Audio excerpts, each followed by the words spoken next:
Sermón por Esteban Larsson. Verdaderamente este era Hijo de Dios. Mateo 27, 45 y 54. Introducción. Habían crucificado a Cristo Jesús.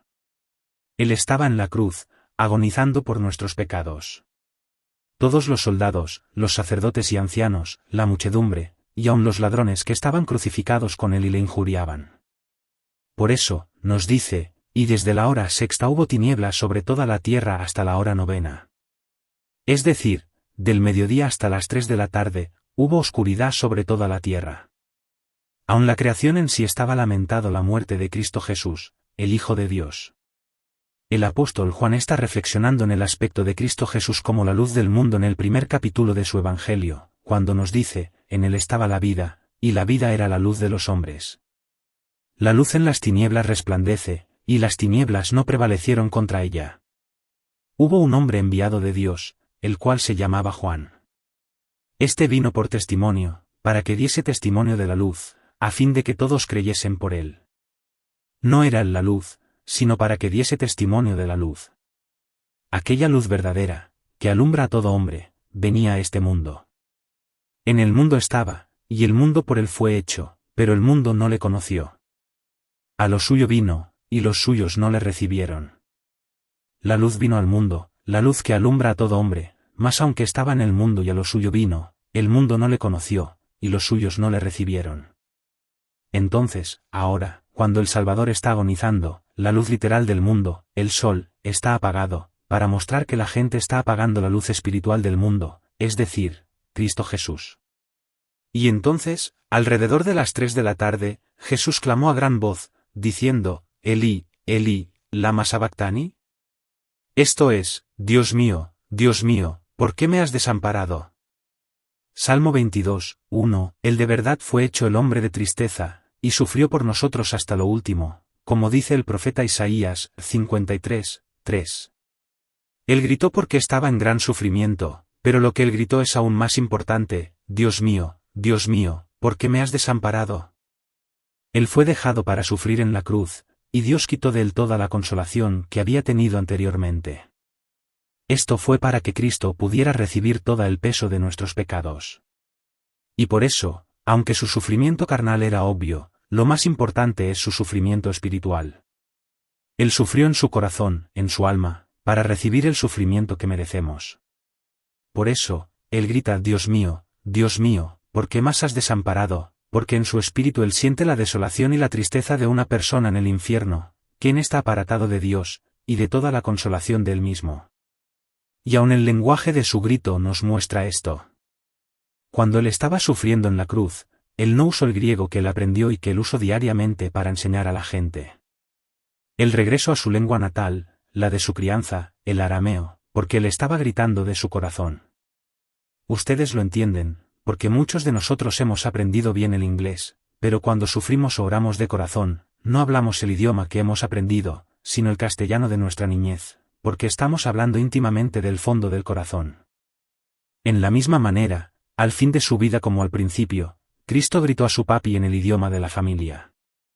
Pero aún así, la gente continuaba burlándose de Cristo, porque decían que le estaba llamando a Elías, porque los nombres Elí y Elías son muy semejantes. Pero estoy de acuerdo con los comentaristas como Calvino que dicen que la gente entendió bien que Cristo estaba llamando a Dios y no a Elías, pero en su bajeza todavía querían burlarse de él. Por eso, malinterpretaron su llamado hacia Dios para ser un llamado hacia un santo o hacia un profeta. Aunque estaba presente su mamá en este momento, y aunque él tenía el poder a llamar a Elías o cualquier otro profeta, no llamó ni a su mamá ni a alguno de los profetas, porque, los que teméis a Jehová, alabadle, glorificadle, descendencia toda de Jacob, y temedle vosotros, descendencia toda de Israel. Porque no menospreció no abominó la aflicción del afligido, ni de él escondió su rostro, sino que cuando clamó a él, le oyó. Salmo 10 y 23 y 24. En ese momento, le dieron de beber. Él estaba agonizando, y la gente no tenía ninguna compasión de él, por eso, ¿por qué le dieron de beber? Pues, ellos querían burlarse más, y por eso, le dieron algo de beber, para alargar más sus sufrimientos. Y por la misma razón, Cristo lo aceptó, para sufrir más, y para extender sus sufrimientos hasta lo máximo. Pero otros querrían dejarle morir, y por eso, dijeron, deja, veamos si viene Elías a librarle. Dos acciones, pero con el mismo propósito de burlar de Cristo Jesús. Y por eso, en este instante, Cristo gritó por la última vez. En su agonía, clamó, con gemidos más profundos que las palabras. Y entregó el espíritu. Murió, y dio su espíritu al quien le ha dado su vida, a su Padre eternal. Por eso, el velo del templo se rasgó en dos. El velo sirvió para separar entre el lugar santo, y el lugar santísimo, donde estaba ubicado el propiciatorio sobre el arca del testimonio. Éxodo 26, 31 y 37. En este mismo lugar el sumo sacerdote hacía propiciación por los pecados del pueblo. Levítico 16, 1 y 16, especialmente los versículos 15 y 16. Pero como Cristo había hecho la propiciación una vez para siempre, ya no fue necesario el velo, ni el lugar santísimo, ni el propiciatorio. Y no por sangre de muchos cabrios no de becerros, sino por su propia sangre, entró una vez para siempre en el lugar santísimo, habiendo obtenido eternal redención. Hebreos 9 y 12. La tierra tembló, y las rocas se partieron, porque toda la creación estaba agonizando en la muerte de su Creador. Y se abrieron los sepulcros, y muchos cuerpos de santos que habían dormido, se levantaron. Otros se levantaron de entre los muertos, para mostrar la victoria aún en la muerte del Hijo de Dios. Y al final, el centurión, y los que estaban con él guardando a Jesús, ¿se acuerden de ellos? Los que se burlaban de Jesús, y pusieron una corona tejida de espinas, y una cana en su mano, y le escupieron a él, y le golpearon en la cabeza, y se burlaban, temieron en gran manera. Reconocieron lo que había pasado. Y declararon, este era el Hijo de Dios. ¿Y Judas? ¿Es un cuento, una historia interesante, y no más? ¿O les mande en sus corazones considerar, quién es este hombre, era, y es, el Hijo de Dios, o solamente un pobrecito que sufrió en inocencia?